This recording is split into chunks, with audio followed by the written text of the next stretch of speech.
Rail লাইনের প্রতিটি স্লিপারে নেই স্পাইক, এমনকি ক্ষয় হওয়ায় স্লিপারে পক্সি দেওয়া হয়েছে কাঠ ও বাঁশ দিয়ে। লালমনিরহাটের বুড়িমারি থেকে তিস্তা পর্যন্ত রেল লাইনের উপর দিয়ে প্রতিদিন আন্তনগর, কমিউটার ও লোকাল সহ প্রায় 22 জোড়া ট্রেন চলাচল করে। অথচ এই রেলপথে অধিকাংশ স্থানেই নেই স্পাইক, তার পরিবর্তে ব্যবহার করা হচ্ছে বাঁশ ও কাঠ। এমনকি ফিশ প্লেট আটকানোর জন্য নাটবল্টুর বদলে গাছের ডাল ও লাঠি ব্যবহার করা হচ্ছে।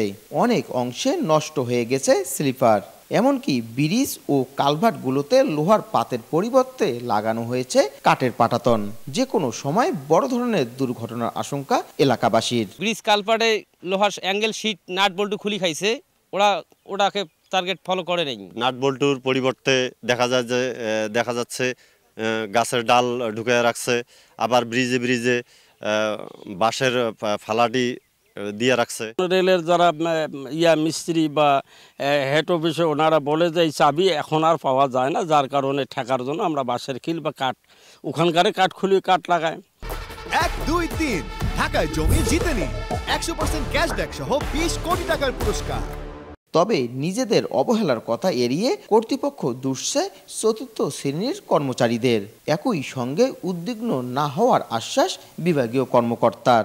যারা আমরা এই ব্রিজগুলা মেনটেনেন্স করে, আমরা রেগুলারই ওই ব্রিজগুলা মেনটেনেন্স করি, তো এটা তাদের একটা টেন্ডেন্সি ছিল। আগে তারা এভাবে হাতের কাছে যেটা পাওয়া যেত বাঁশ, বিশেষ করে স্লিপারটা আমরা ব্যবহার করতাম। আমাদের পুরনো স্লিপারগুলা আমরা চিরাই করে আমরা আসলে ব্রিজে এটা ব্যবহার করতাম। তবে এটা আমাদের ব্রিজের মূল স্ট্রাকচারের কোনো অংশ না, যেই কারণে এটা আমাদের ব্রিজের সাথে বা ট্রেন চলাচলের সাথে কোনোভাবে জড়িত না থাকায় এটি নিয়ে আসলে উদ্বেগের কোনো কিছু নেই। লালমনিরহাটের বুড়িমারি থেকে তিস্তা রেল সেতু পর্যন্ত রেল লাইন রয়েছে 96.11 কিলোমিটার। বাদ যায়নি এই তিস্তা রেল সেতুটিতেও বাঁশের ব্যবহার। 2110 ফুট দৈর্ঘ্যের এই রেল সেতুটির বিভিন্ন স্থানে লোহার পাতের পরিবর্তে লাগানো হয় বাঁশ। যে আই সমাপ্ত। সময় সংবাদ, লালমনিরহাট।